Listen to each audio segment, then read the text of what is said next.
so that we get an understanding of how you're going to learn to do each portion of this. And then we'll go into the formal presentation so you can see how the formal presentation makes the necessary appeals to get the job done that it's supposed to get done.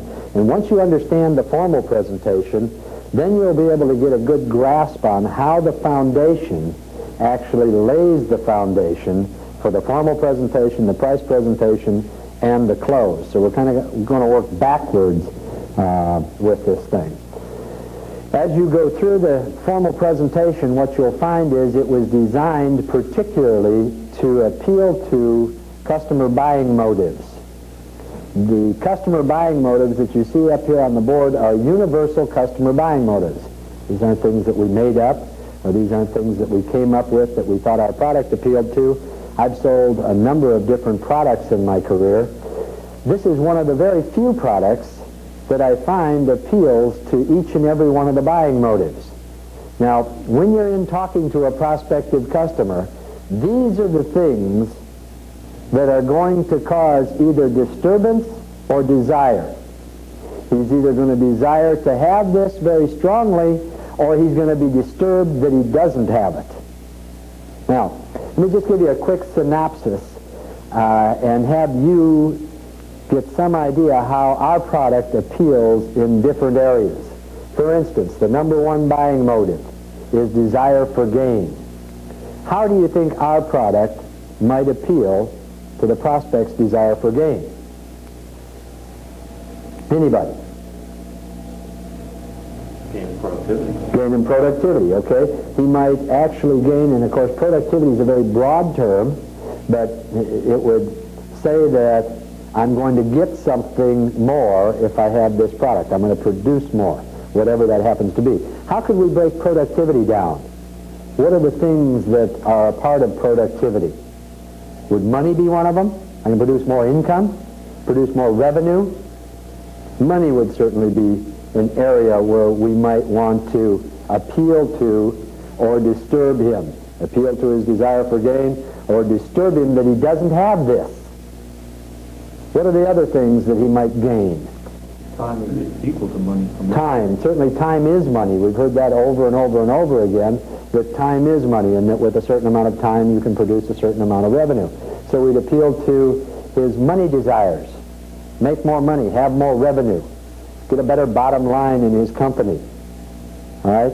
We would appeal to his desire for gain by talking about his saving time. How might saving time, though, be a gain for him? Certainly, you can tie time to money. We've already done that. If you get more done during a normal workday, including going to and from work, that'll give him more time to spend with his family, more time to spend with his friends. More leisure time, where he could actually have more leisure time and get the same amount of productivity at work. Or as you'll see in our presentation, he could have the same amount of leisure time and get a lot more work done. So he could balance it either way.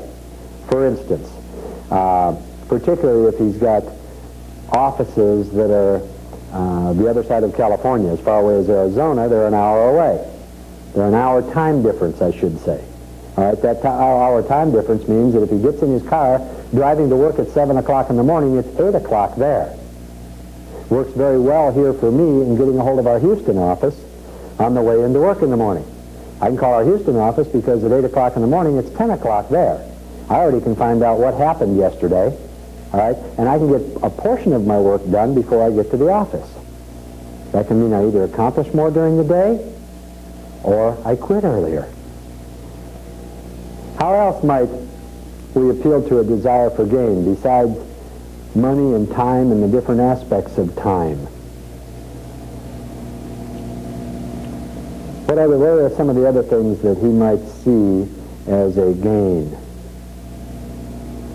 Increase in, you can just about put any word after that you want.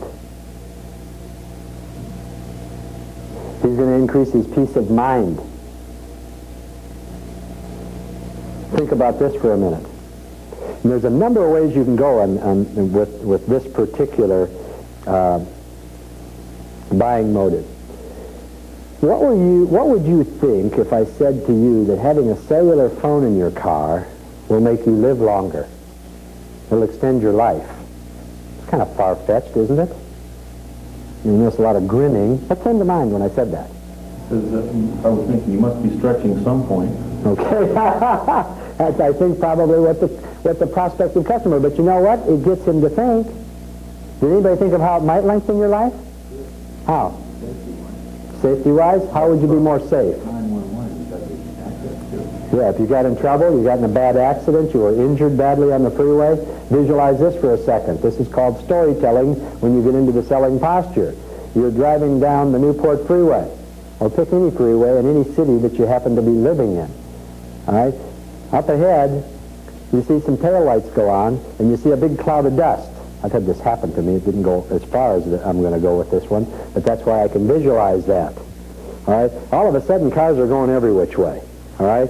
And you're turning, you're trying to miss cars, and you go sideways, somebody hits you, your car flips over, and now you're on the side of the car in the middle of the freeway. And your leg feels a great deal of pain. You think you may have broken it, and you can taste blood in your mouth. Your mouth may have hit the steering wheel when you went over. How comforting would it be at this point? Just make it sound worse. Your horn's honking, all right? Cars are whizzing by you. People are screaming everywhere. I mean, you could really build this thing up to an emotional peak. How comforting would it be to reach over right next to your hip and punch 911? It's a way you could lengthen your life. What other ways might it lengthen your life? You see, it first sounds like I'm stretching a point, and that isn't even what I was thinking of. You can cut down stress, where if you're late for a meeting or you get caught up in traffic, rather than not being in touch with people you have to be in touch with, you can talk with them while you're stuck, which would cut down stress, which would lower your blood pressure.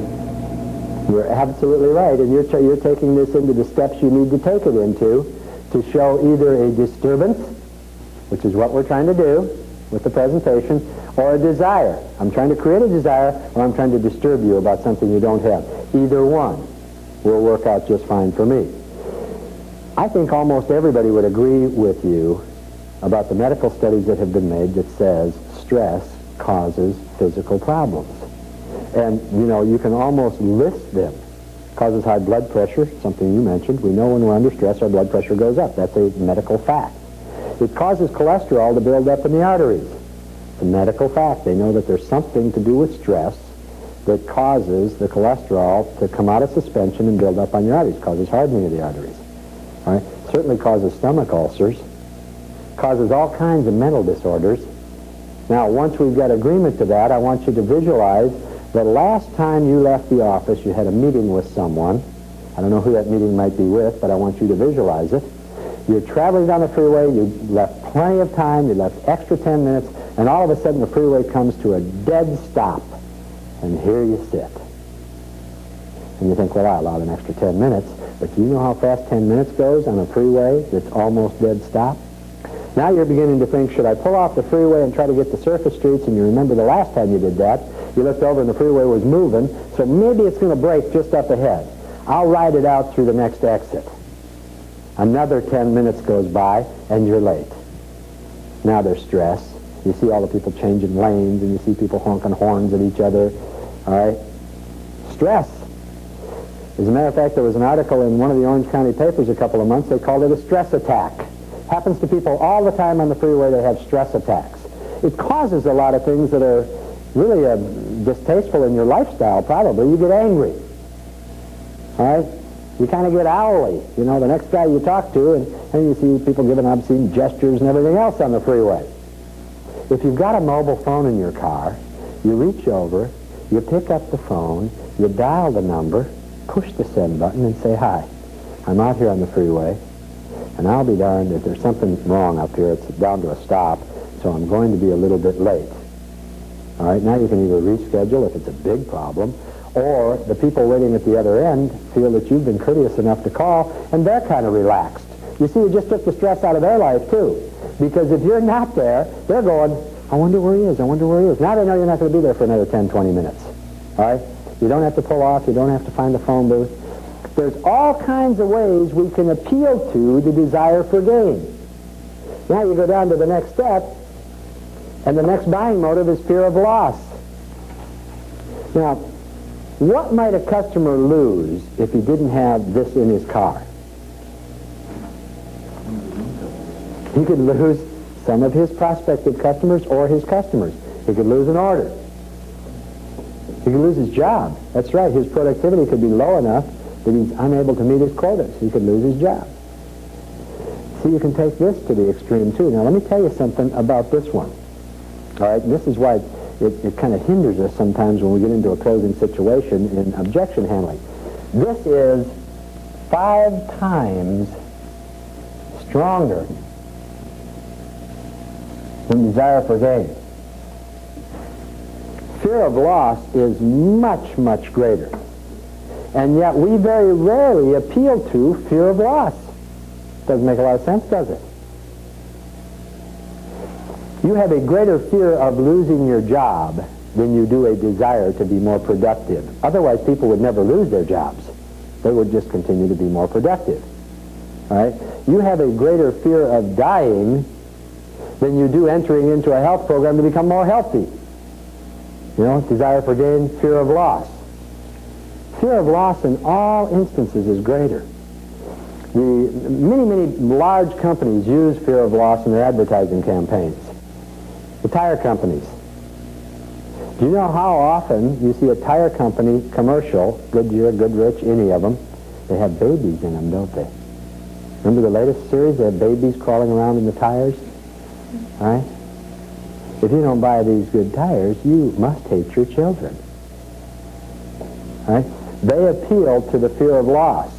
If you're on that freeway and something happens to that tire and you're going 70 miles an hour, you can lose your life. They don't appeal to desire for gain. They talk about how well it tracks on a rainy road. And how often do you see tire commercials where what they've got is a tremendous stormy night going on or snowy weather going on? They're smart enough to know that they need to appeal to the fear of loss because it's 5 times stronger than the desire for gain. You need to build this into your presentation. You must appeal to the fear of loss. You'll notice that we have that built into our presentation. The next one is comfort and convenience. Fairly obvious, isn't it? How could a cellular phone provide your prospective customer with more comfort and more convenience? Well, convenience is easy. That's something that convenience is right there. It's right there. You don't have to pull over and find a phone booth, right? You don't have to pull off the freeway. You can make or receive calls at any time. Obviously, extremely convenient.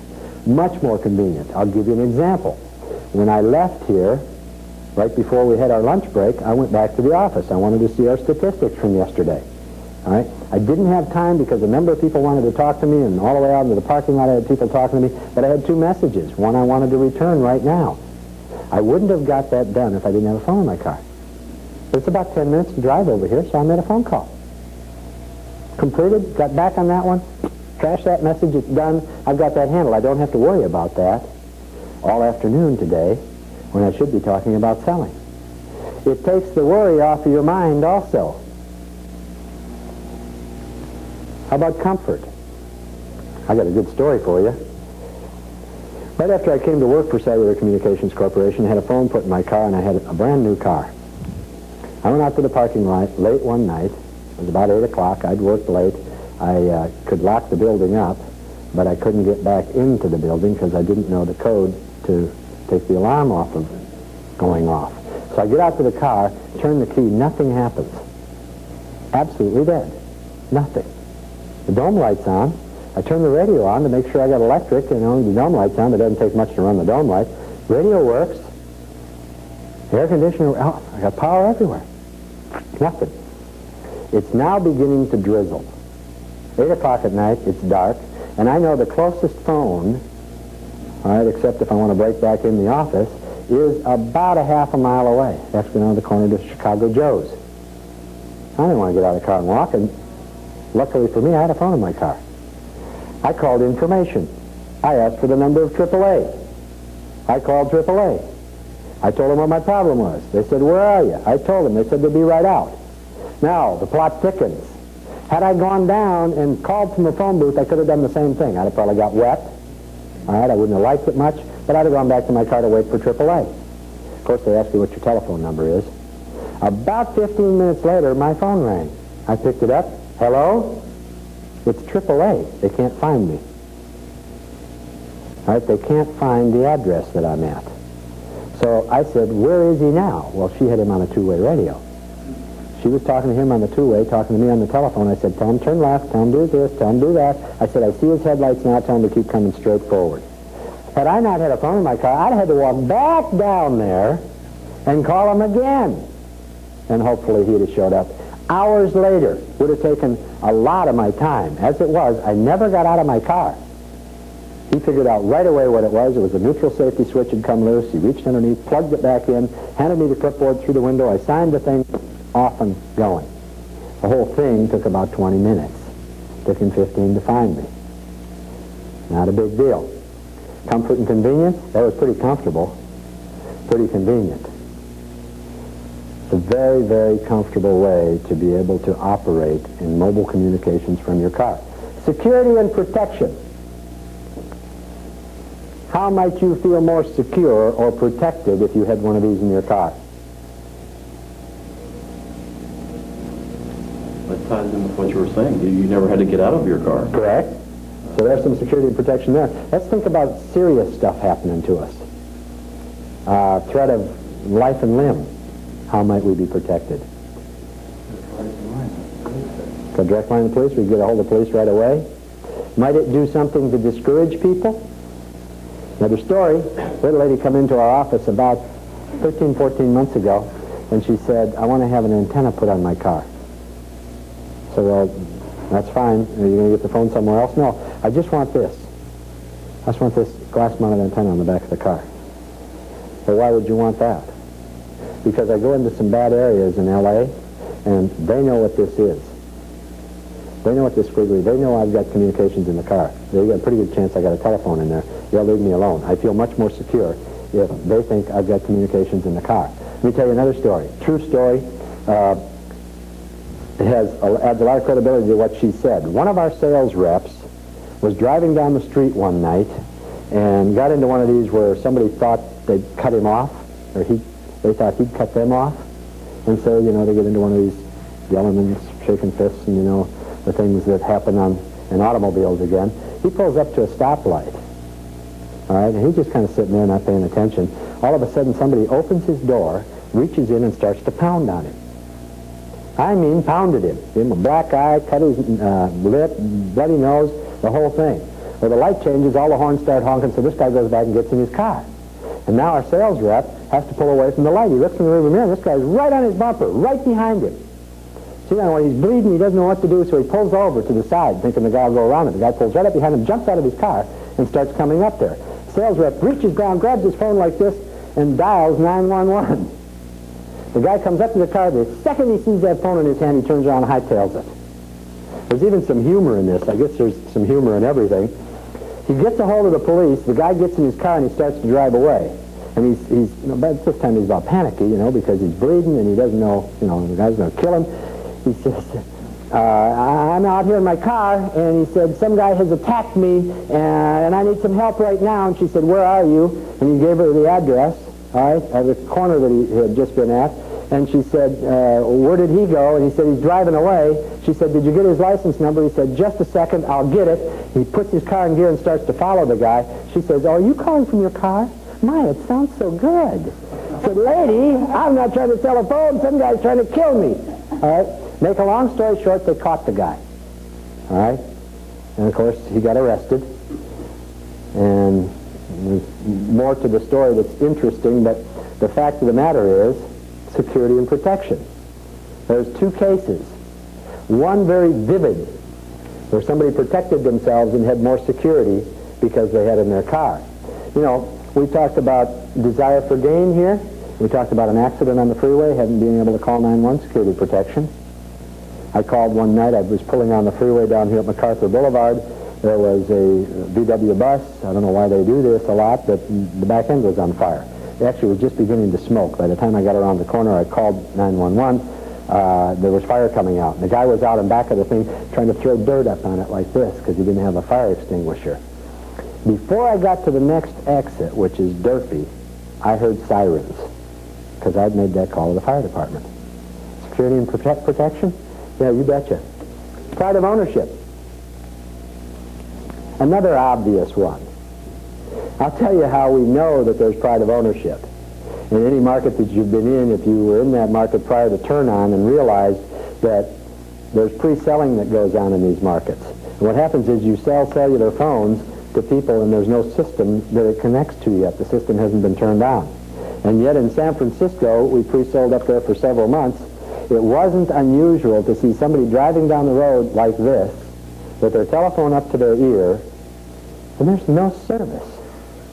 There's no system to call. Now, you tell me there's not some pride in ownership, all right? I swear, you watch when you're out on the freeway, all right, particularly in stop-and-go traffic, and you'll see an antenna on the back of some guy's car, and he won't be, he'll just be sitting there singing to the radio or something, and a pretty girl will pull up alongside him in the car. He'll look over like this, reach right down, pick up his phone, pretend he's talking on the phone. Hi, I got a phone, that's right. I mean, there's a lot of pride in ownership. As a matter of fact, the first market, the pre-sale market, was primarily because of pride of ownership. People wanted to have phones in their cars, whether they needed them or not. That's the primary pre-sale market. That's the market that everybody grabs on and latches on to one of these phones. They want to be the first ones on their block to have one, et cetera, et cetera, et cetera. Pride of ownership has something to do with what goes on within an organization.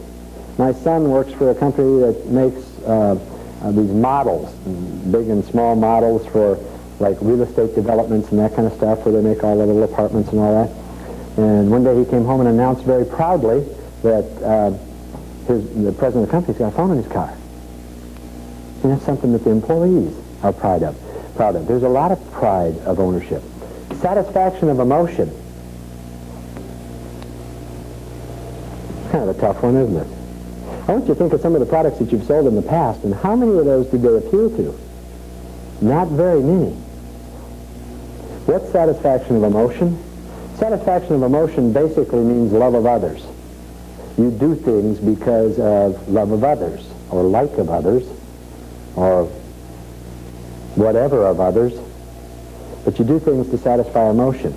It's the reason that many companies, a while back, and I think they still do, put in programs for their employees to cover their health insurance, their dental insurance. Right? Most of those programs initially were done because of this buying motive.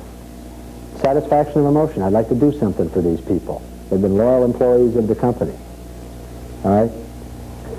Satisfaction of emotion. This works many times, and we put many phones in people's cars because they were awarded them by their company. Top salesman, top manager of the month. And people call up and say, I've just been awarded by the company, I'm looking around for it. Or the company calls up and says, we want to get one for one of our employees. That type of thing. You get one for your wife, so that when she's on the freeway, you're looking for security and protection here. Can you imagine now your wife or your girlfriend or your daughter out on that same freeway where they saw the cloud of smoke, and all of a sudden she gets a flat tire? Something goes wrong with the car. It's an electrical failure. The car kills. She pulls over to the side. I would imagine you'd feel real secure having her get out and walk down the freeway at night, particularly in L.A. No, she'd have to sit in the car and worry and stew while you're sitting at home worrying and stewing until the highway patrol comes along an hour or two later. Yeah, love of others? Certainly a very strong buying motive. Those are the buying motives. Those are the motives that we're appealing to as we go through all the steps of the presentation. Now let me show you how the formal presentation appeals to the buying motive. You'll notice we've got both Pactel Mobile Access and we've got GTE MobileNet up here. And the reason for that obviously is that we support both of these carriers. We represent these carriers. Pactel happens to be in the largest cellular market in the United States, and we represent them in that market. GTE happens to be the largest builder of cellular systems in the United States, and we represent them in their markets. Pretty strong representation again. Let's take a look at the presentation. The very first 2 pages of the presentation are designed to educate people on cellular and other forms of mobile communications. If you'll remember, when we go back to our questioning skills, the first thing we want to do is we want to kind of start out on a light frame here. We don't want to get down to a feeling level too quickly. So our formal presentation, again, is designed to give them an education. The copy on this page is self-explanatory. You could practically read it to them as to how the cellular system works, the way this thing all comes together. The next page, we happen to have the back of an automobile and a cell site. That's what a cell site looks like, by the way. And the reason we have that there is we found out that a lot of customers, even after they had phones in their cars, didn't understand this relationship. They didn't understand that the signal went from here to here when you placed a call. Then it went down this pole, it went into the radio in this cell site, was transferred over to the MTSO, the mobile telephone switching office, that then transferred it to the local office that put it out to the telephone or the landline that you were trying to connect to. Or put it back to, cell site put it back out to another mobile if you were calling another mobile. Very simple process. Now what you can do is you can describe the cellular process. You see the different cell sites here. How the cellular system is broken down so that you can get many, many, many more channels. Up to 333 channels instead of 12 to 14 channels with the old IMTS system. Anybody can relate to the things they've heard about the old mobile telephone system. You could never get a line. Well, that's because there were 12 to 14 channels. Here you got up to 333 channels. Whole different program. This thing can actually go on and on and on by reusing signal over and over and over again in any particular area. You can stack these things. There's a lot of things that you can do. But the reason we knew that the customer didn't understand the relationship is people would say, I was sitting right outside my office and I couldn't get a call into my office. I don't understand. Now, they may have been in an area where they had a busy cell site, or they may have been in an area that there was some blockage from the cell site. There isn't a whole lot of that, but it could be, for some reason, maybe their antenna wasn't tuned properly. But at any rate, they're thinking because they're right outside their office, it's easier to get into their office. They're thinking, the office is right here and I'm right here. But the truth of the matter is, if the office was here, it's going from here to here, over to mobile telephone switching, and over to his office. So it's traveling through that. Now, when I describe that, a lot of people say, gee whiz, that must take a long time. It happens that quick. You punch send, and just as quick as you would on a landline phone, you hear it ring. All right? Immediately that call goes through. Now, the next thing that happens is, as you drive from this cell site to this cell site, it's handed off. Now, that's about all the explanation you have to do on those 2 pages. Because remember, it's to educate them on cellular and other forms of mobile communication. This tells them right here. Well, why did they only have 12 to 14? Because they had one antenna. They had one, if you want to call it a cell site, on top of a mountain somewhere transmitting. Enough education on cellular phones. Now they need an education on where can they use this thing. So you establish the areas of usage in California, if you happen to be in one of our Texas offices in Texas or in Florida, wherever the office happens to be, you relate to the prospect's area of travel. In the case of LA, you'd show the entire LA system and where you can make calls in this LA system.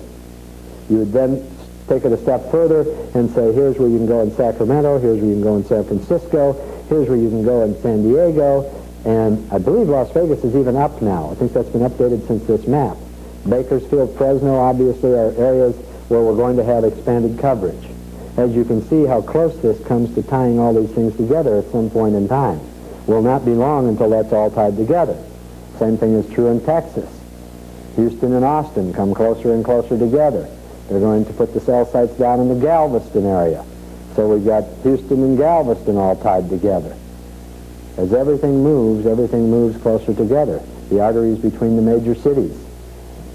They'll be opening the arteries between Houston and Dallas. All right? Several advantages to being with the wireline carrier. The wireline carrier has more systems. In the case of LA, you got the same people built the system here and here. So you're driving back and forth between a Pactel system, same Pactel billing system. In the case of Houston and Austin, same thing is true. Houston and Austin both built by GTE. Yes, Greg? Before we get off the subject, what would each of the cell sites cost to build? The original cost of the cellular system in L.A. was given to us at $25 million, and there was originally 25 cell sites, so it's pretty easy multiplication, addition, subtraction, about $1 million a cell site. I think that that's come down some since the system was built, but it's not an inexpensive thing to do. All right, so these things are built to produce revenue.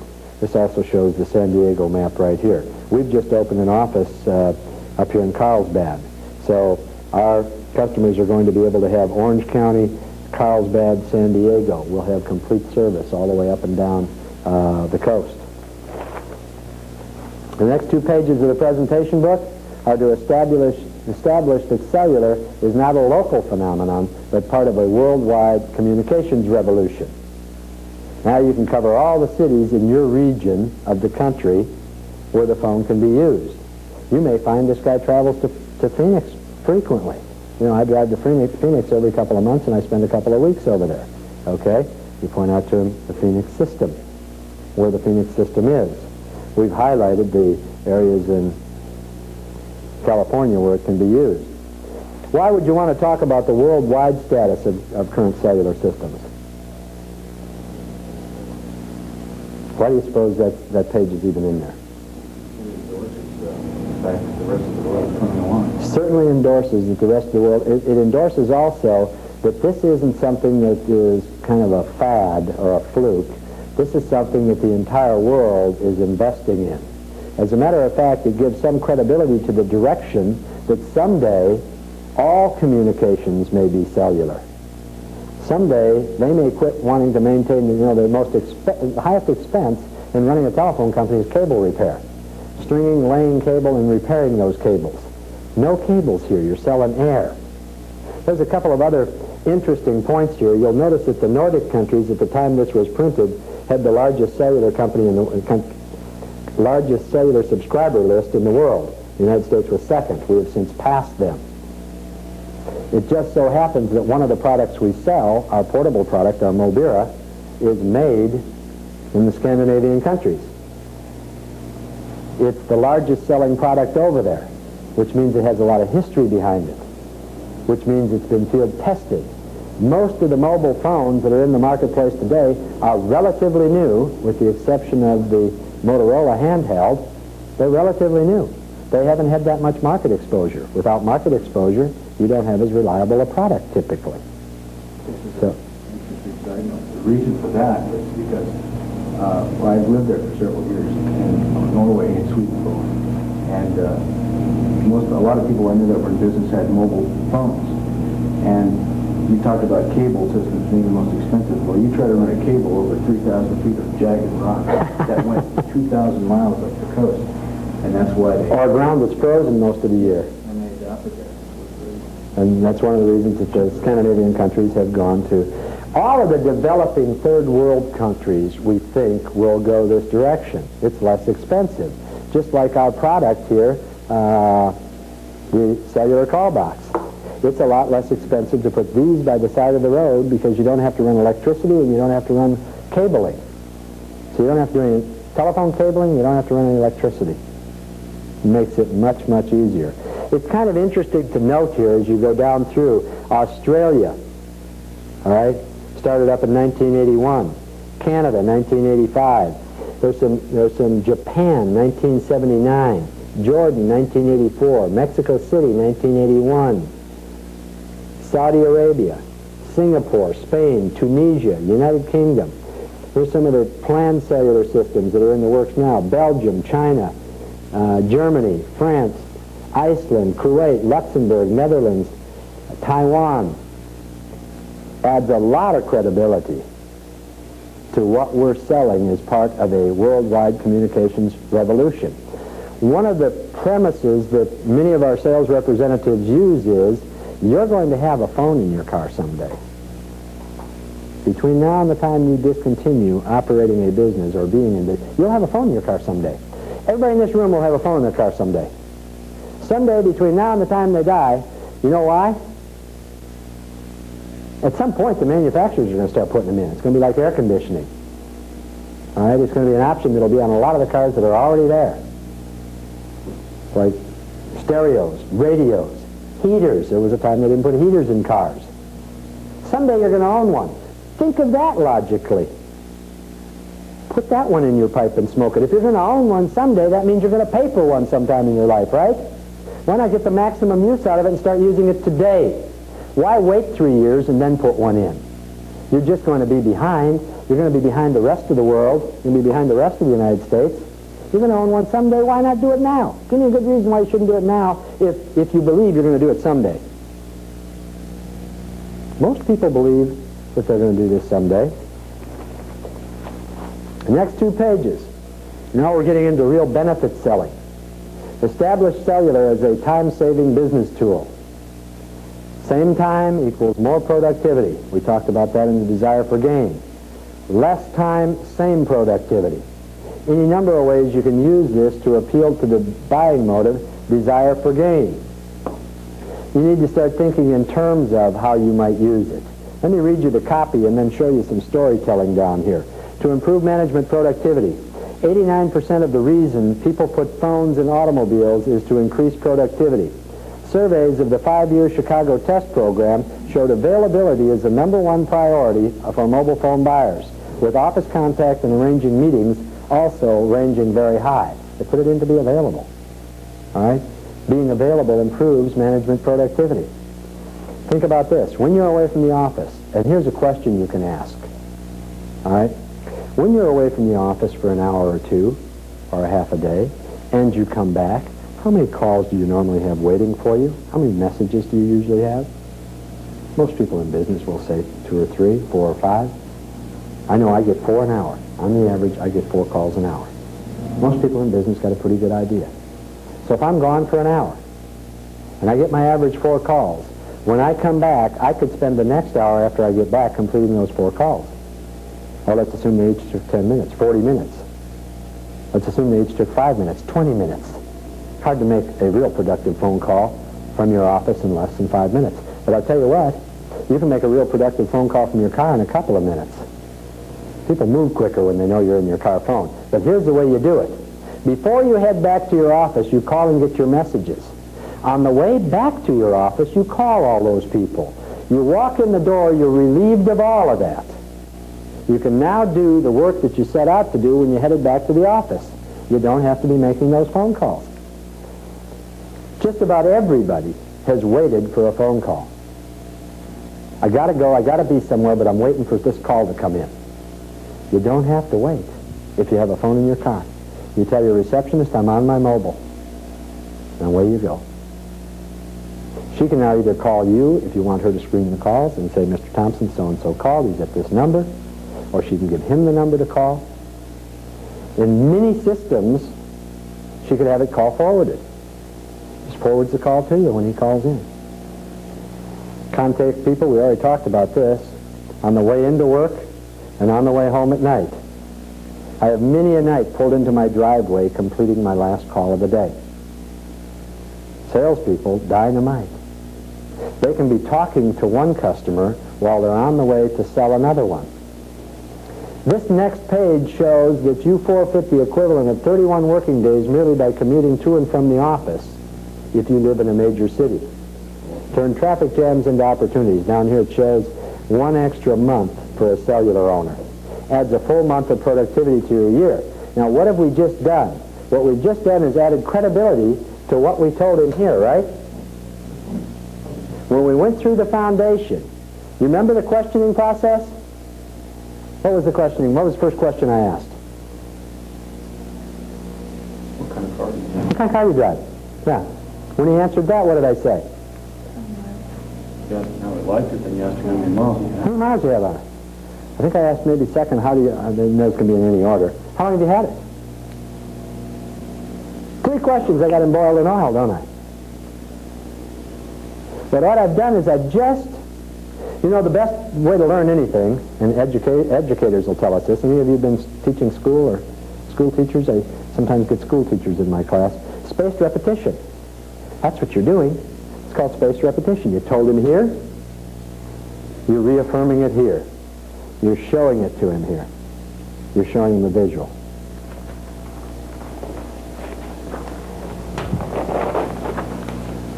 Next 2 pages of the presentation book are to establish the money value of time. Time is money. We talked about that earlier too. If you do a good job on these 2 pages, you should neutralize cost-price resistance. What's the cost? What's the price of this thing? Well, if it's going to pay for itself, who cares? Obviously, everybody still wants a bargain, but it does do some neutralizing of that. Let me show you how this works. I'll read the copy to you first. To increase company revenues, client-customer calls, schedule changes, accessibility will create greater market penetration for companies' products and services. In most cases, the cellular mobile phone will pay for itself in less than a year and go on to be a strong tool for revenue production. Well, how does all that work, and what's 1 hour times 50 weeks mean? Studies have shown, and we're going to show them these studies later on in the presentation, that a $40,000 a year executive is worth $90 an hour, or he costs his company $90 an hour. That's what he's got to support. He's got to produce revenue to cover that, with all his perks and everything that goes along with it. It also says in this study, this time value study that's done, 85 to 90% of an executive's time, they call it a manager, is spent traveling, could be productive. Now, we're going to take those numbers and massage them a little bit. We're going to be very conservative because we want to make sure that your phone pays for itself. All right? You had told me earlier that you spend 300 hours a year in your car. Remember when we divided the speed of 40? And we made that conservative already. We divided 40 instead of 30 and came up with 300 hours. All right? Those 300 hours represented actually about 2 working months. 37 in some days, there's about 20 working days in a month, so almost 2 working months. What we're going to do is we're going to be conservative here again. Instead of $90 an hour, we're going to say this guy is worth $50 an hour. Now, you may be making more than $40,000 a year or less than $40,000 a year. You can change that either way you want to make this fit your situation. But using $50 an hour, and then instead of 85 to 90% of an executive's time, we're saying 20% of your time will be made effective. Now, if you're spending commuting 5 hours a week in your car, just a half hour to work and a half hour from work, what's 20% of 5 hours? 1 hour. 1 hour a week, assuming it's worth $50. If you take 50 weeks times $50 comes out to $2,500, and the phone has paid for itself. Now, there's a little nuance in there. What have I just said? I'm preparing him for what? I just said this thing's going to cost about $2,500, but don't worry about it. It's going to pay for itself. So he's got $2,500 in his head, doesn't he? It's better than having $1,100 in his head. All right, you may have had that when you showed up, but he's got some idea what you're going to talk to him about right now. But these 2 pages done properly and spending the time to do it, and that's why the graphics are here with the guy with his briefcase open and telephone up to his ear, will show him how this thing's going to pay for itself in less than a year. Now, the truth of the matter is, you spend a lot more time than that in your car. Let's take 50 and divide it into 300. How many hours a week does he spend in his car? What's 50 into 300?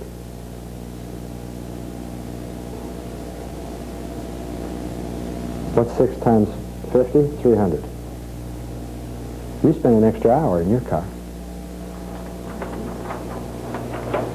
Not hard to believe. Next 2 pages, appeal to the buying motive, fear of loss. This is in here, so you make sure you don't miss it in your presentation. We make sure you don't miss it. Why businesses own cellular car phones? To keep up with competition. And here's a picture of a contractor. Growth companies need every advantage to maintain the competitive edge. I'm assuming that you're a growth company. Increased client contact is one of the most important aspects in maintaining competitive equality. I'm sure that anybody in marketing would agree with that. The more people you contact, all right, the more business you're going to get. There's only 2 ways to sell more: see more people, or sell more of the people you're already seeing. Over on the next page, we've got some quotations. Gary Pearson, Anderson Lithograph. It's gone very, very well for us. Just an enormous success. We couldn't do without them.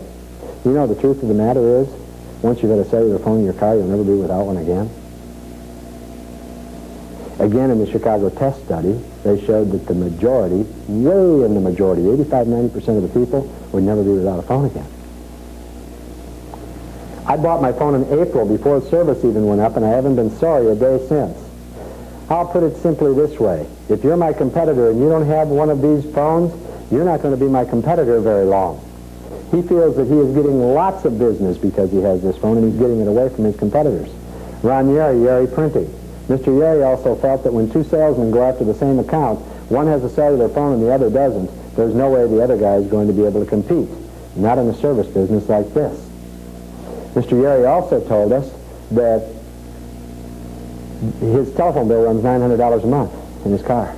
And he said, I can honestly tell you, this is the rest of this letter, these are statements taken out of letters that were sent to us.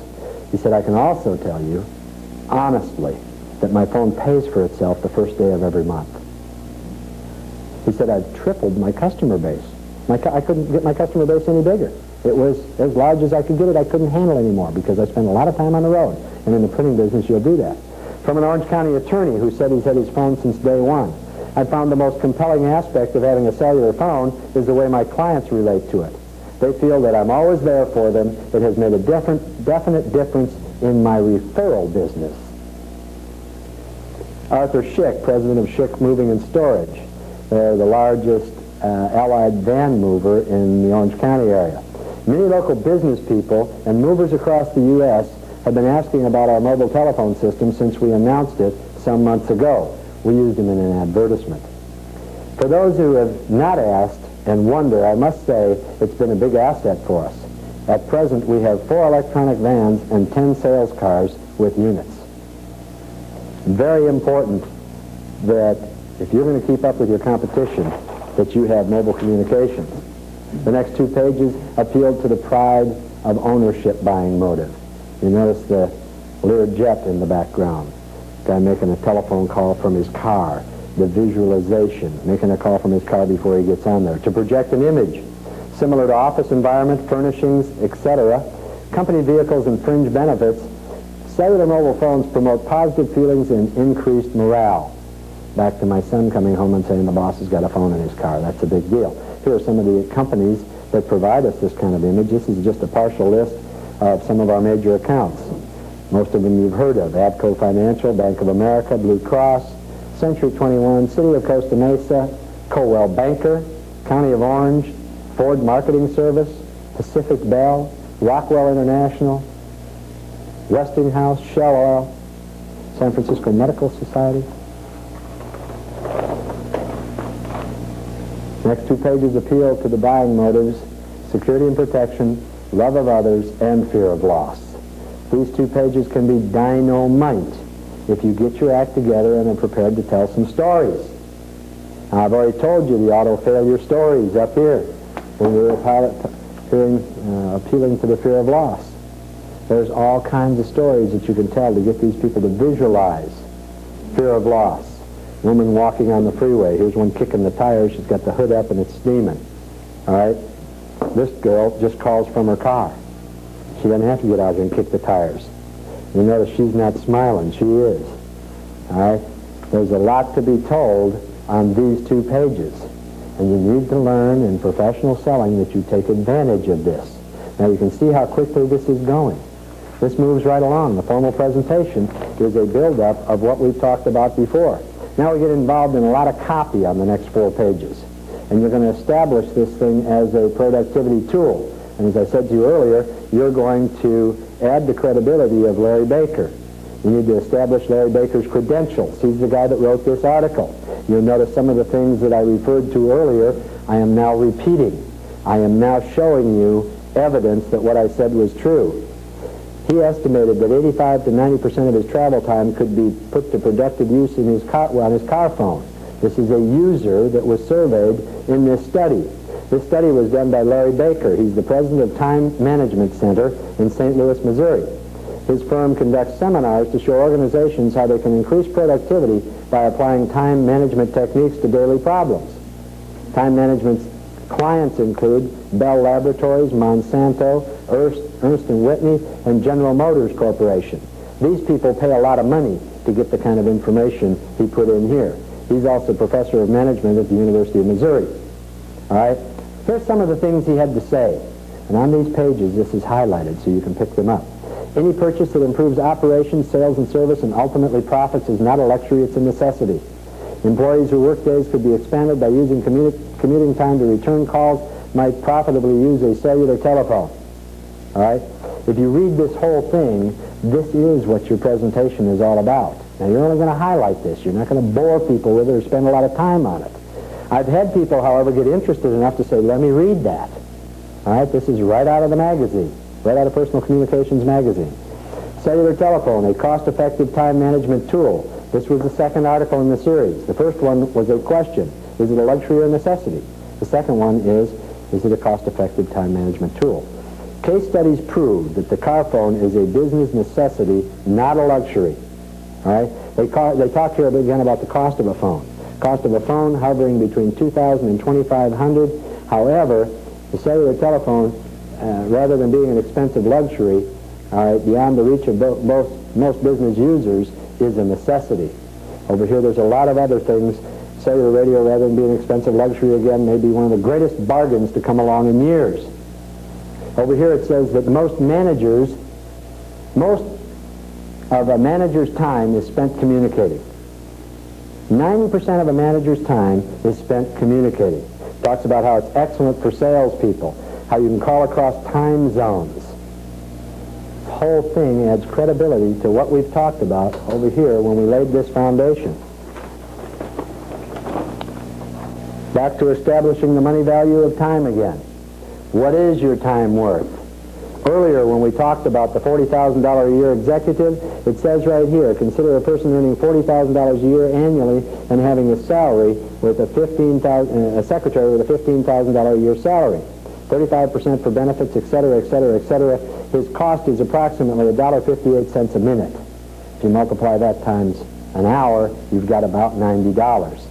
Compared to the value of your time, a 40-cent per minute cost of a cellular telephone call is almost insignificant. Now, that cost is different in every city that we're in. It's 45 cents here in LA. It's 39 cents in some of the other areas we're in. It's 35 cents in some areas, depending upon the size of the system.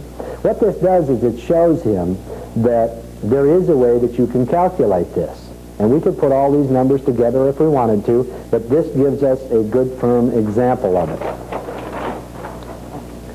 Back to establishing now. Now's the time to own it. 1985, good news or bad. This is something that came out last year. We're now into 1986. But if you explain the law of supply and demand and how it relates to our industry, it says now's the time. Because what this says is the demand's going to go like this. And what this says is the supply is going this way. Manufacturers are getting out of this. They're finding it's not as profitable as they thought, the markets aren't as big as they thought, and the growth is going to be exponential here for a while. As the demand goes up and the supply goes down, what do you think is going to happen to the price? I just got notified from a major manufacturer, one of our major suppliers this last week, that we're going to have a price increase of about 12% in the next 30 days. All right? As we get down to the end, we're doing more and more of the now. Why are we doing it now? What's the now timing? We're back now to selling the company again. In the last 2 pages of the presentation, you tell all the reasons why. If you have to justify cost, this will help you justify the cost. Here's what goes into material. Here's what goes into labor. Here's what goes into overhead. Here's what goes into profit. Here's what goes into warranty reserve. You can explain that whole thing by slicing up the pieces of the pie and bringing it into alignment with him understanding that if somebody is cutting the price, they're cutting the price here first, less material. Here second, because it's their second largest, cheaper labor. Where you want itinerant laborers working on your Mercedes? I don't think so. You want this guy to be supervised? I would guess so. All the things that we talked about previously in selling the company. We don't even use this page unless we're down to the end and we have to justify cost. We can go back to this As you can see, we have an opening page in each presentation book, one for GTE MobileNet and one for Pactel, since we represent both carriers in their markets. Okay, let's take about a 5-minute break. We'll come on back and we'll get into the foundation portion of the presentation with Jane Palmer.